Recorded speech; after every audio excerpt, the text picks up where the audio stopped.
Oak City Move is a podcast on WKNC's 88.1 FM HD1 Raleigh where we highlight people and organizations creating positive change in the Triangle and beyond.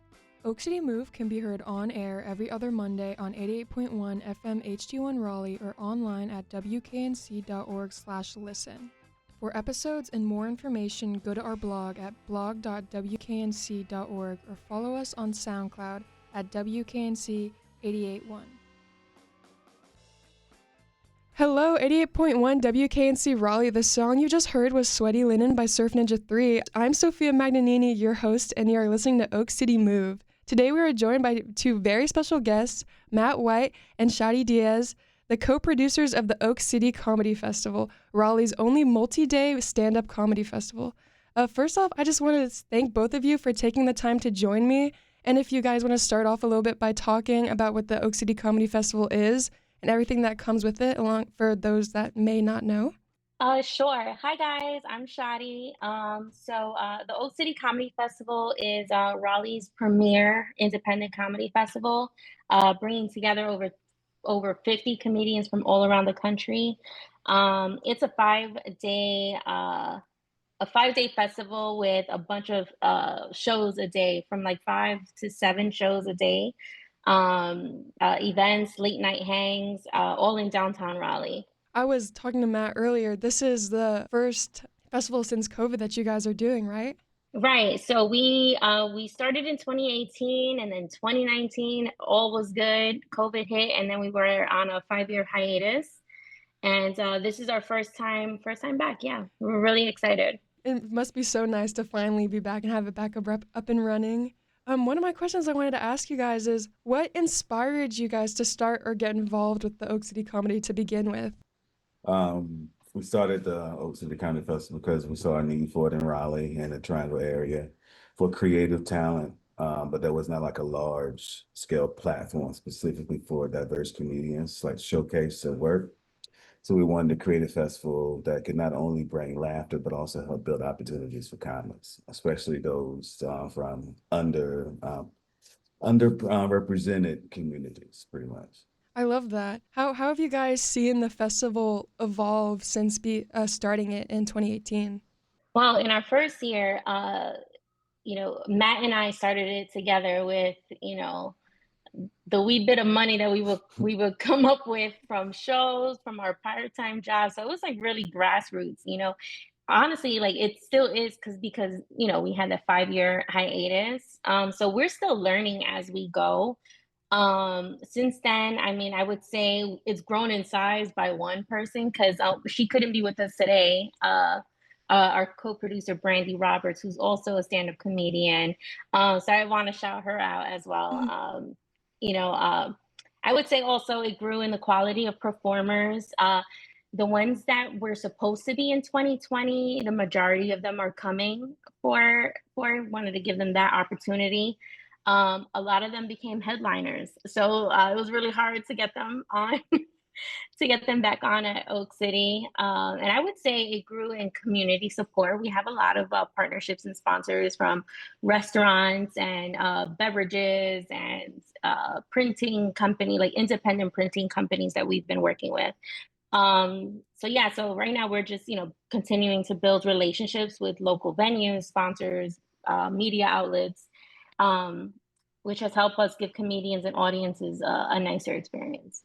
That's so cool, especially hearing that so many people from the 2020 one have like grown so much that now they're headliners. That's like really cool to think about. Yeah, we couldn't afford them this time. Maybe next year.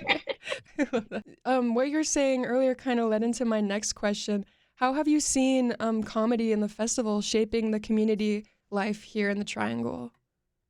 Comedy brings people together, so that's kind of one of the things we want to do. We're trying to build a community from not just a comedy community with just comics, but a comedy community with an audience base. So I think everybody needs laughter, to me personally. Raleigh is constantly growing and changing, and comedy does it as well. And I think we all need to kind of walk hand in hand in that space. And I don't know, who doesn't like to laugh? Exactly. I think laughter makes everything better and makes us, kind of deal with the struggles, deal with the unnecessary ups and downs. So I think if we all could do it together, I think it'll be a better place. So. Totally. Especially in the time that our world is right now, I feel like comedy and laughter and being able to joke around is something that's super important and probably helps a lot of people just like to decompress and to like take a step back. What role does local talent play in the festival compared to the national acts? I know you guys also were saying how you try and get a much more diverse crowd and the acts. And how do you guys approach the local talent as well as making sure that the festival represents diverse voices as well? Well, the local talent, I would say, is the heartbeat of Oak City, of Raleigh, and the national acts, they bring more attention. So, um, it's the local comedians that are keeping the triangle scene alive year round. And we see that the festival is a way to put them on the same stage with bigger names, and it'll elevate everyone. From the beginning, diversity has been our mission, and we intentionally recruit comedians from Black, Brown, LGBTQ plus, and women-led communities because those are the voices that often get overlooked. And representation isn't just a box we want to check. It's actually the foundation of why we do this. Mm-hmm. I love that because, yeah, like you're saying, it's not just a box that you check. It's something that it's what the whole festival is built on and about. And also, I do love that, like you were saying, the national acts are like people might show up for those, but then they get to see the local acts, and then it just expands the community and the outreach, which is really, really cool. Thank you. Have you noticed a change in the comedy scene since, like, in style, audience, accessibility, since the festival started, or like since y'all took a break after COVID? Um, there was a change when we first started. There was like the energy and opportunities. I think at first people really didn't expect what was going to happen, and then after that, I don't know if we proved it to them. But after the first 2 years, it was like, oh, we really have a lot going on. And I was like, yeah, it's true. We were trying to say that before. But the energy after it kind of was really, it kind of, I won't say shot through the roof, but it was going up, going up, going up, going up. I think a lot of people were, I won't say on the rise, but there was a lot going on.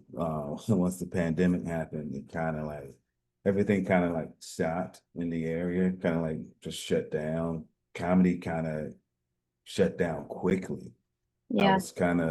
I was on a couple shows. The last shows had stopped when the pandemic happened, and I was on some of the earlier shows down when everything kind of like the social distancing and stuff like that, all that kind of came back into play. But I think because of the success of the festival, with that energy, during the pandemic, we still found ways to do comedy. We found ways to get back out there. We were doing a lot of shows outside in all those spaces. We still had that sense of community that kept going. So we won't out of business. We won't shut down completely. We found a ways to constantly keep going and kind of keeping that buzz going. So it kind of just helped things set back up. But it was a tough little process throughout the pandemic, but the community kind of stayed strong.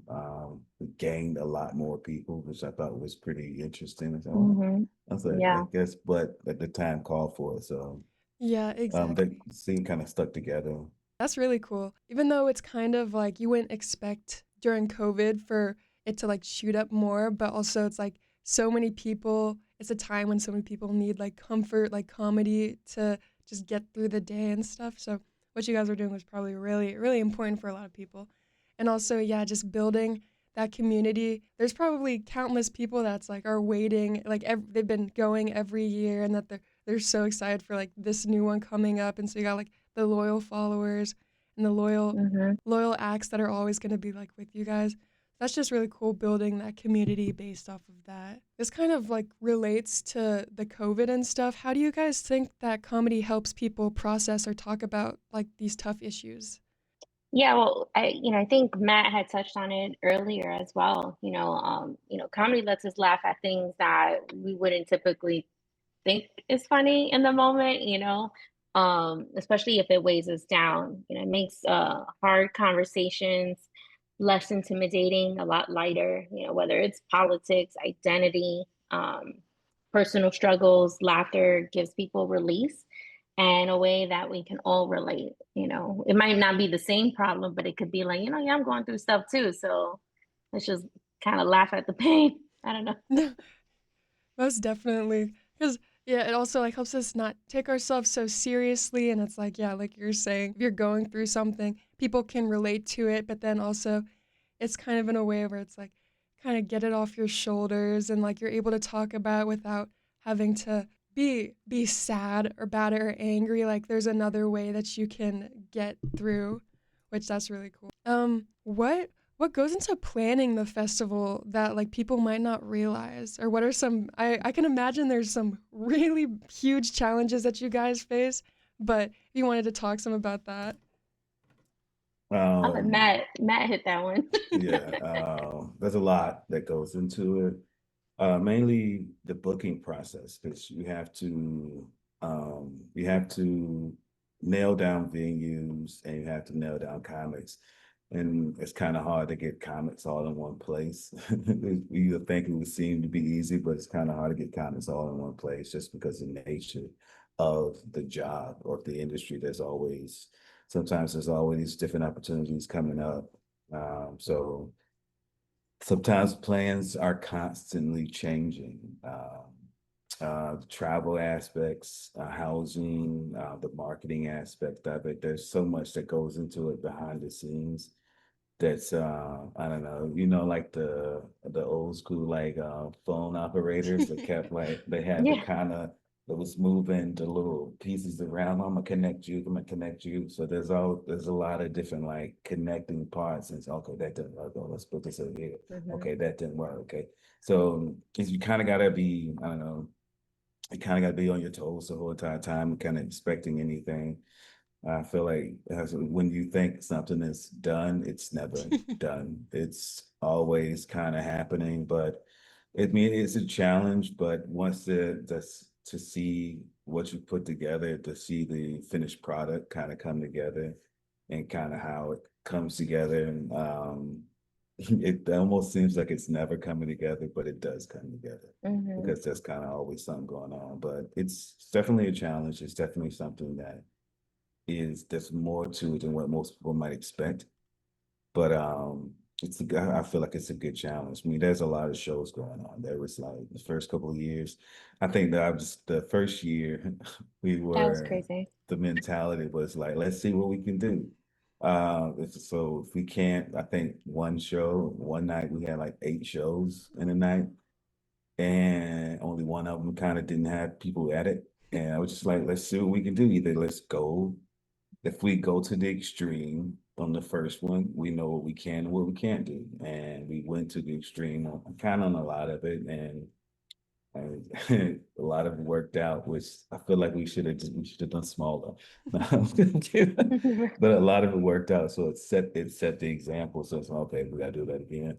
But it lets us know that okay, the vision was there, and the planning and the execution was kind of put together pretty well. So as long as there's thought into it and there's the planning, but also then to expect the unexpected. I got a theater background, so I expect the unexpected. So what will go wrong usually goes wrong. So there's an aspect of kind of having it in your mind, and instead of being so that way you can handle those issues and situations when that arise. So there's a Hmm. lot. There's a lot. That ain't even enough. That ain't nowhere near close to what all that is. But that's Yeah. the short version. Yeah. If I may just add, piggyback off of what he said about, 'cause I'm glad that Matt mentioned that he has a theater background, like staging and everything. We had a theme, a barbershop theme the first year. One of our friends, Kenny Warren, he's a barber and also a comic. So he brought his comedy show from New York City. It's called The Barbershop, where the comics would do comedy while they're cutting hair. And That's nice. Matt, like, they couldn't find the pole for the barbershop to buy it. And Matt just went to Home Depot grabbed the pole and just made it himself, and it turned. And I was like, I didn't even know he could do that. I thought he was just out here telling jokes, you know? So things like that, it's just like a last minute thing that you're just staging things, you know? Yeah, so I mean, there's a lot more that we can go on and go on, but we'll be giving too much sauce out there. Yeah, I can only imagine, especially working with so many people and like having to rely on like so many people like in their acts and stuff. And it's like you never know what things might come up and like who might have to like back out at the last second or something like that. And so it's like it's almost never really done until the festival is like over with. I can imagine. But that is really cool, like seeing there's so much more than just like planning and like doing comedy. So like multifaceted building like props and such. It just like I can only imagine, yeah, so much going into it. But that just also shows how much you guys care about it. If you guys are doing all like you're saying, being on your toes for like all the time preparing. I can imagine like seeing it all come to fruition is really satisfying. Hmm. Um, Yeah, for sure. and I wanted to ask both of you, since I know you guys are both comics yourself, what's your favorite part about comedy personally, like performing, producing, or just enjoying it as a fan? If you guys both want to like give a little about that.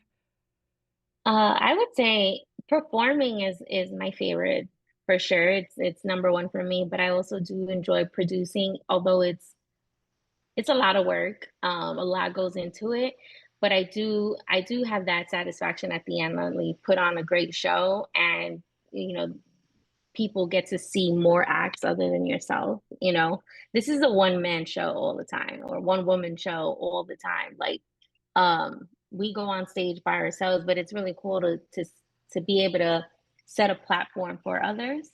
Um, and and perform together. Like I said, number one for me is performing for sure. I love connecting with the audience. No, I love that. I like I don't know, I like performing and I like producing as well. I kind of was thrown into both when I first started. So, but having an acting background and kind of like understanding the whole aspect of the team, like kind of need all parts of it. So the producing part of it really stands out a lot to me, especially because it shows like even on stage, there's one person on stage, but at the end of the day, there's a production that's in the background that no one really sees. But I've grown to love that aspect of it. When I went to ECU for college, and I got a chance to for acting a lot of stuff, and I got a chance to see a lot of the backstage stuff, and I understood the aspect that the show doesn't happen unless the backstage Mm. like stuff is on point. So it's like they all the people, all the credits in the movies and stuff like that. You know who the actors are, but there's way more other people that's involved, that kind of that teamwork aspect of it. I kind of like that. I do love performing just as much because I think the producing aspect is a level of performing that most people don't even get a chance to see. Mm. And some do it and some can't. So some don't Right. really, some can't do both, some can't produce. It's just like, I just do this on stage stuff. So it's different. There's all like a director's mindset or the visual aspect of it. There's so many other qualities that goes into it. So I do love the producing aspect of it. I think personally, to produce well, you have to perform well as well. So you have to be able to do all the things in order to kind of like bring it to life too. So that's the short and sweet part of it. But I do love Yeah. performing. I do like the connections. I love making strangers laugh. That's just kind of like a thing of mine. So like I'm pretty silly, like the improv aspect of stuff. I love all of that. But the producing aspect is kind of like is in a way that I kind of like separate myself from other people in a way. Mhm. So No, yeah, I really like that. I liked how you put producing is like also performing in a way, because it's like you guys are like a lot of people, like you were saying, yeah, don't think about what goes into all the backstage and the setup and all of that, and so and you guys aren't usually getting the credit for like shows like that, even though such a foundational part, such a like a big part of it that the show couldn't go on without. So that's really cool.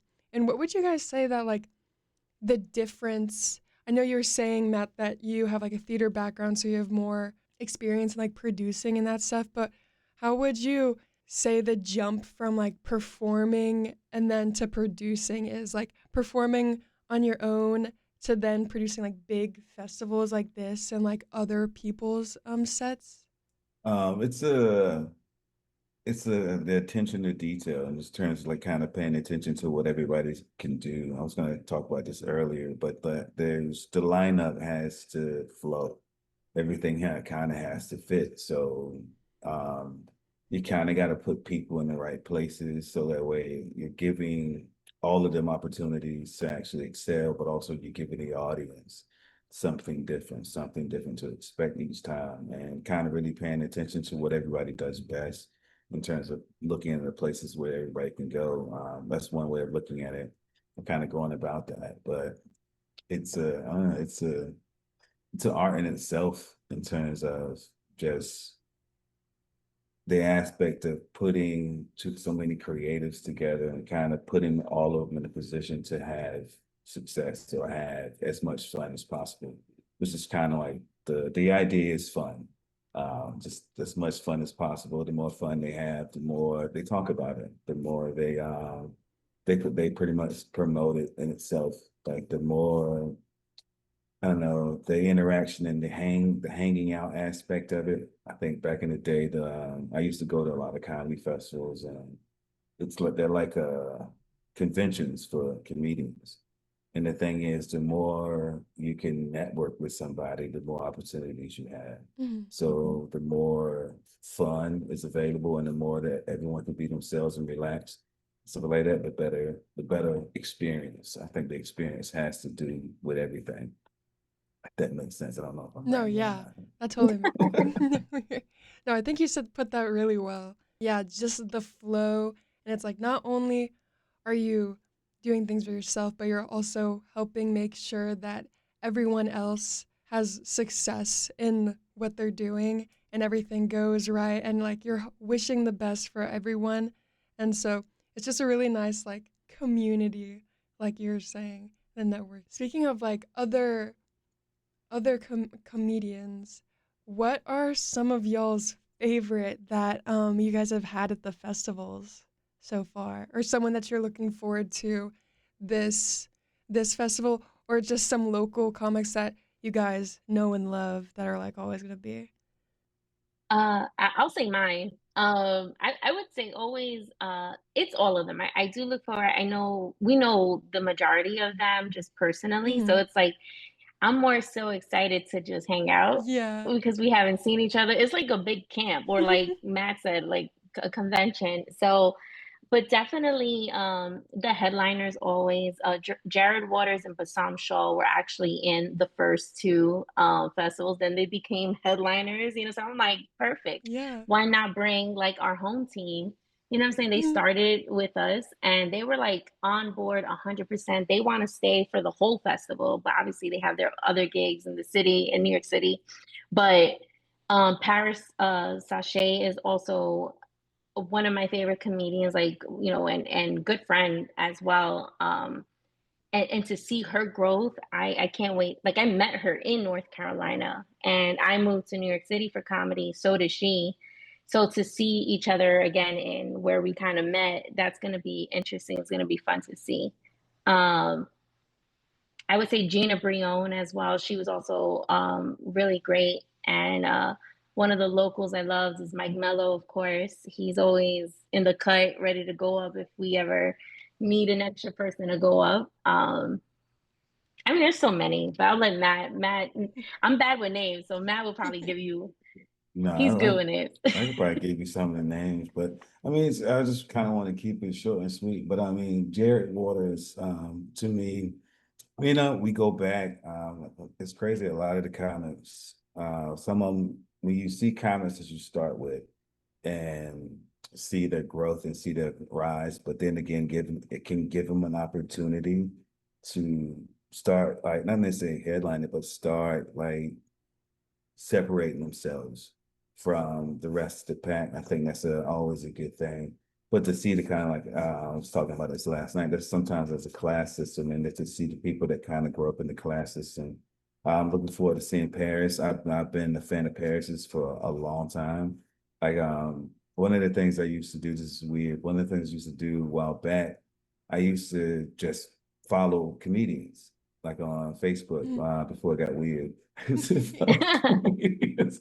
I used to follow comedians because okay, I'm gonna meet these people one day, and a lot of these people I've met, That's so cool. and they didn't know who I was, but I know who they are, and a lot of like Paris. I've been before she moved to New York.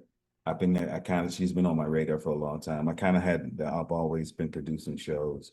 So I've always been kind of looking at different talent. So just in case I had an opportunity to kind of put somebody on, or just who we want to do. Like normally I've already have some people in my mind. So I'm looking forward to seeing her.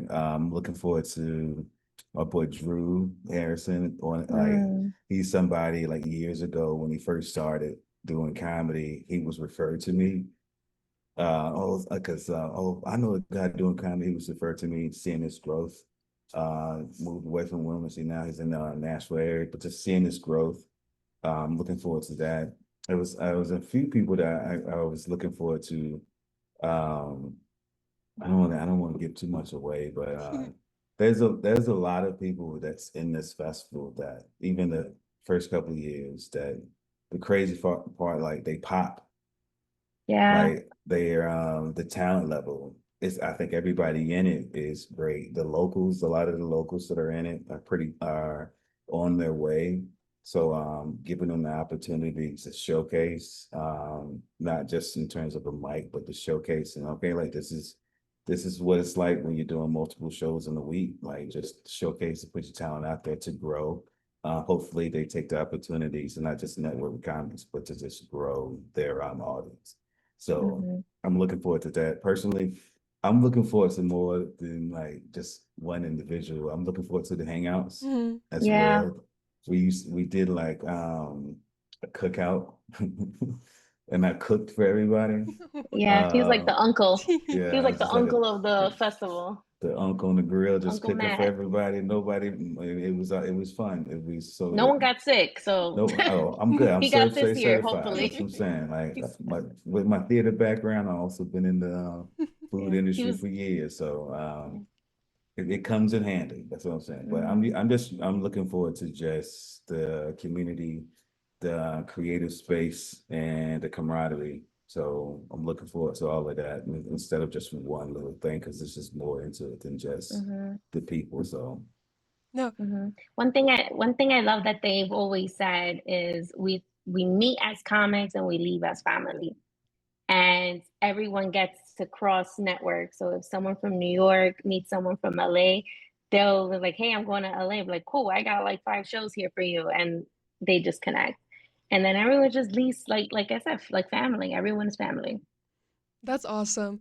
Just hearing about you guys describe and like talk about these other comics and how you guys just support one another so much and help each other grow, which just makes the festival even more special, even like especially as an audience member, knowing that all of them like there's no like bad blood. It's all like people that really care for one another and just want the best, want the creative juices to flow is just so cool.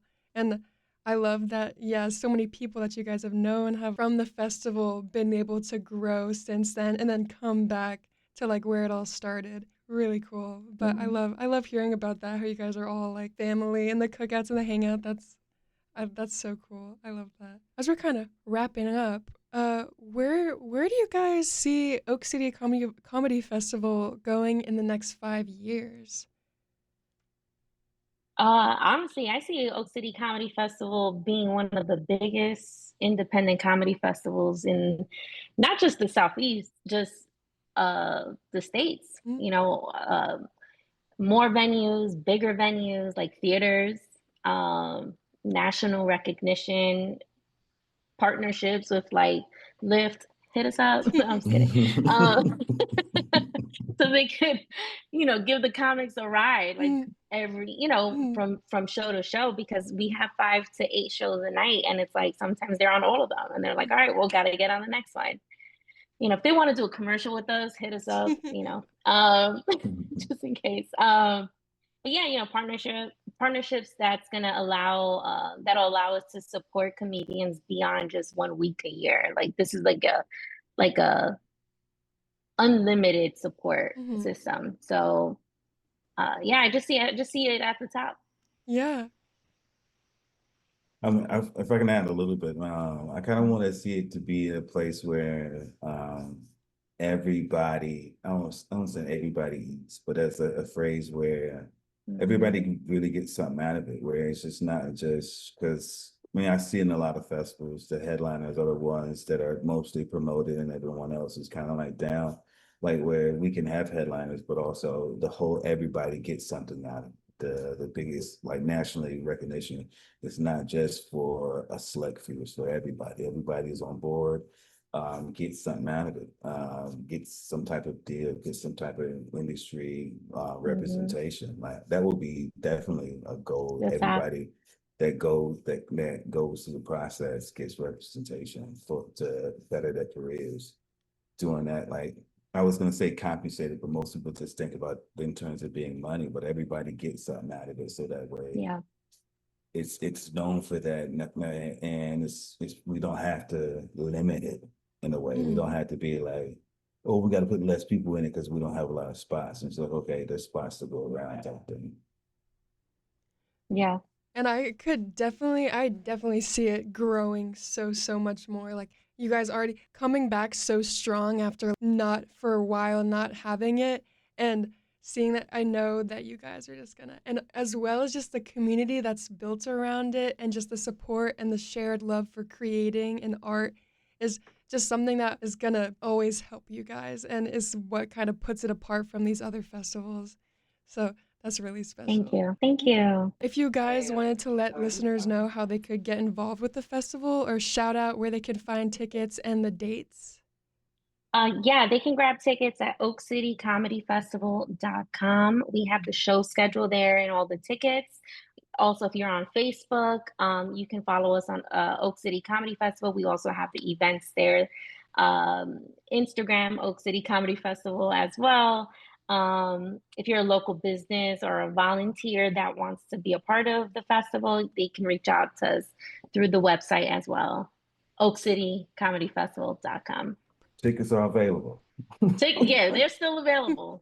Grab them while you can. Perfect. Okay, because this is going to be a sold out festival, and it's October 15th till the 19th. It's all over downtown Raleigh. So yeah, just come. Come enjoy. Come laugh.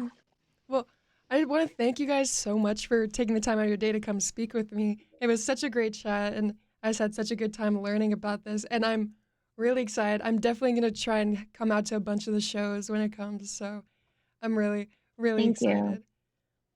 Thanks for having us. We really appreciate this. Yeah, of course.